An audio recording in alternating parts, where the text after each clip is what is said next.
Low budget ആണെന്ന് പറയുമ്പോൾ അത് ലോ ക്വാളിറ്റി ആണെന്ന് തെറ്റിദ്ധരിക്കരുത്. കറക്റ്റ്. ലോ ബഡ്ജറ്റ് എന്ന് പറഞ്ഞാൽ ലോ ക്വാളിറ്റി എന്നല്ല. അല്ല. ഓക്കെ, നമ്മുടെ ആവശ്യം എന്താണെന്ന് നമ്മൾ മനസ്സിലാക്കലും അതിന് ചേർന്ന രീതിയിൽ വീട് വരികയും ചെയ്യുന്നതിലാണ്. ക്വാളിറ്റി എന്ന് പറയുന്നത് കോസ്റ്റുമായിട്ട് പ്രൊപ്പോർഷണൽ അല്ല. ഒരിക്കലും quality is equal to cost എന്നുള്ള രീതിയിൽ വരരുത്. ക്വാളിറ്റി എന്ന് പറയുന്നത് നമ്മുടെ എക്സ്പെക്ടേഷൻ മീറ്റ് ചെയ്യുക എന്നുള്ളതാണ്. ഓക്കെ, നമ്മൾ സെറ്റ് ചെയ്തിരിക്കുന്ന എക്സ്പെക്ടേഷൻ മെജോറിറ്റി സാമ്പിൾസും മീറ്റ് ചെയ്യുക എന്ന് പറയുന്നതിനാണ് ക്വാളിറ്റി എന്ന് പറയുന്നത്. ഒരിക്കലും വില കൂടിയ സിമെന്റ് മേടിച്ചു എന്നും പറഞ്ഞിട്ട് ക്വാളിറ്റി കൂടി എൻ്റെ വീടിന് ബലം കൂടി എന്ന് ചിന്തിക്കുന്നതും മണ്ടത്തരമാണ്.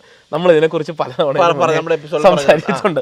ഓക്കെ, വില കൂടിയ സ്റ്റീല് മേടിച്ചത് കൊണ്ട് ഞാനൊരു ലോ ബഡ്ജറ്റ് വീടാണ് വെക്കുന്നതെങ്കിൽ എൻ്റെ സ്റ്റീലിന്റെ വില കുറവാണെങ്കിൽ എൻ്റെ വീടിന്റെ ക്വാളിറ്റി മോശമാണെന്ന് അർത്ഥമില്ല.